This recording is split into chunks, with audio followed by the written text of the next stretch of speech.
बरायबाय बड' जब info official YouTube चेनेलाव दा लोगोफोर आंनि भिडिअआ नटिफिकेसन थाङाखै बिनि थाखायनो एसे लेट जादों आपडेटआ दा मा खालामनो लोगोफोर सिगाङावनो भिडिअ खांदोंमोन दा बेनिफ्राय जावले जावले भिडिअ होजाया बेखायनो नटिफिकेसन थाङाखैमोन जुदि नोंथांमोना कमान्ड'नि डिटेल्स भिडिअ नायाखैब्ला डिसक्रिप्शनाव नायबानो जाबाय गासैबो डिटेल्सआ दङ नोंथांमोना हौवाफोर हिन्जावफोर गासैबो खालामनो हामारसिगोन फाइनालि आरो लोगोसे दायो मोजां साख्रि ओंखारबावदों ग्रेड 4 बेनो जाबाय ट्रेड्समेन आसाम फरेस्ट डिपार्टमेन्टआव पुलिसनि बायदि जेराव एग्जाम गैया नोंथांमोना डाइरेक्ट टेस्ट पास जाबानो लोगो लोगो साख्रि मोननाय जागोन जोबोर सर्ट प्रसेस दा गोबाव खालामा जों थांग्रानि अफिसियेल साइटआव आसाम पुलिसाव स' बेयाव फैनाय लोगो लोगो 2600नि बारा ओंखारबाय कनस्टेबल बेनो जाबाय नोंथांमोननि कामान्डु बेनिफ्राय फरेस्ट गार्ड बेनिफ्राय लोगोसे ड्राइभारा मोननै रोखोमनि आरो लोगोसे नोंथांमोना गुबुन गुबुन पस्टआव मोनबावदों आसाम फरेस्टनिफ्राय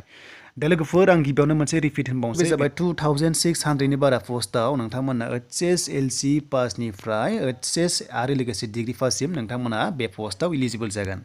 दा लोगोफोर बे एप्लाइआ नोंथांमोना जेब्ला 23 जायो अब्ला खालामनो हागोन आसाम पुलिसनि गेजेरजों आरो बिनिफ्राय नोंथांमोननि माखासे क्राइटेरिया गोरोबनांगोन जेरै बैसोआ 18 निफ्राय बे जाबाय 40 इयार्ससिम एबा 45 इयार्ससिम STPआ 45 इयार्ससिम बे कनस्टेबल लेभेलाव स' बिनिफ्राय कामान्डुआव नोंथांमोना 18 निफ्राय STफ्रा 30 इयार्ससिमल' इलिजिबल जागोन आरो कामान्डुआव नोंथांमोननि रानिंआ 30 to 100 मिटार्स खारनांगोन 14 मिनिट्सआव हौवाफोरा आरो हिन्जावफ्रा 1600 मिटार्स खारनांगोन नोंथांमोना 8 मिनिट्सआव बेनिफ्राय लं जाम्प दङ नाथाय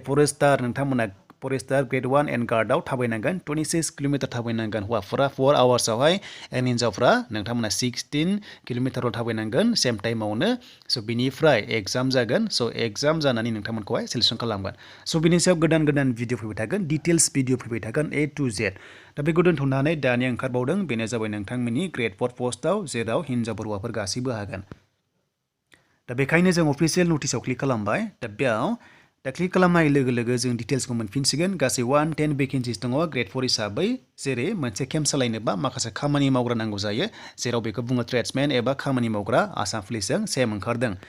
दा बेयाव नोंथांमोननि एप्लाइआबो सेम डेट 23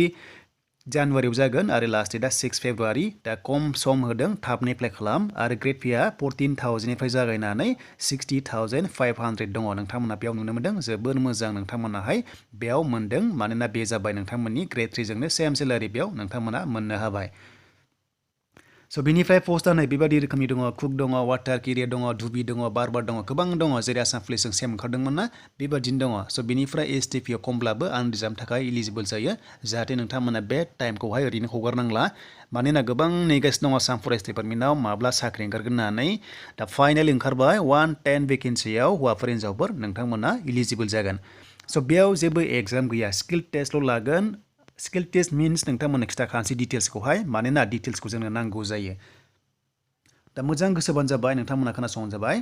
दा मोजां नोंथांमोना खोनासंबानो जाबाय डिटेल्सखौहाय जुदि खुगाव बा ओंखाम संग्रायाव नोंथांमोनखौहाय मा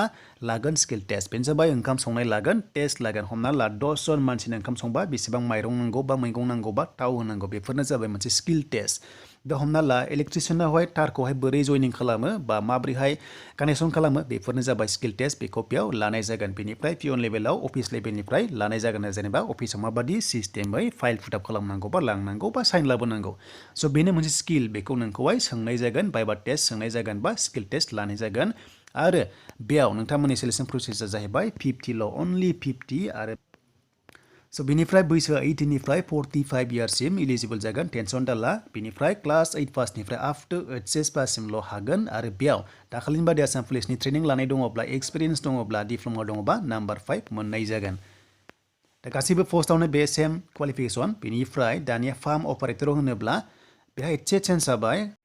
दा लोगोफोर बेयाव अपारेटराव HSLC बिदों नाथाय बेयाव मिनिमाम गैया मेक्सिमाम गैया अब्ला नोंथांमोना बेयाव HSLCनिफ्रायनो हागोन आरो जायखिजाया बे लाइनाव नोंथांमोना डिप्ल'मा दंबानो हागोन इलेक्ट्रिसियानावबो हागोन नोंथांमोना HS एबा HSLC दंबा हागोन डिग्री पासआबो हागोन लिरनाय गैया आरो लोगोसे डिप्ल'मा दंबा नाम्बार 5 मोननाय जागोन स' नोंथांमोना बेखौ मोजाङै नायदो प्लाम्बारावबो दङ 10 पासनिफ्रायनो बेनिफ्राय नै बेबादि पिअन लेभेलावसो बेबादि लिरनाय दङ डेट मिन्स 8 पासनिफ्राय आप टु HS पाससिमल' हागोन आरो ना बेयाव लिरनाय दङ स' बेखौ नोंथांमोना मिथिखाबाय स' दानिया हाइटखौ नायोब्ला फिजिकेल स्टेन्डार्ड टेस्टआव STPआ जाहैबाय 158 हौवाफोरा आरो लोगोसे हिन्जावफ्रा 147.5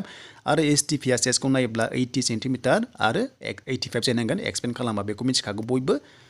6/6 6/9 बेखौ नायगोन मेगनखौहाय बेनिफ्राय आसाम पुलिसाव जि नायो मेडिकेल टेस्टआव बेखौ नायगोन आरो जेब्ला नोंखौहाय रेलियाव लांगोन अब्ला डकुमेन्ट चेक खालामखांनायनि उनाव बेखौ नायनाय जायो बेखौ बयबो मिथिखागौ स' बिनिफ्राय डकुमेन्ट्सखौ नोंथांमोना एमप्लयमेन्ट एक्सचेन्जखौ नांथारगोन बे गैयाबा जानाय नङा आरो जायफ्रा क्लास 8 पासल' नोंथांमोना क्लास 8निखौ नांगोन जुदि 10 पास बा 10 पासआनो जागोन बे नोंथांमोना टेनसन दाला स' बिनिफ्राय स्किल टेस्टखौ नोंथांमोना जाहाथे मोजां होयो आरो बे एग्जाम गैखाया थाबनो साख्रि जागोन स' बिनिफ्राय फाइनाल मेरिट लिस्टआव 50नि जागोन 50नि गेजेराव 33 मोनथारनांगोन आरो अब्लानो क्वालिफाइड जागोन आरो माने बे क्वालिफाइड मार्कआ 33 आरो स' बेखौ नोंथांमोना हाखागोन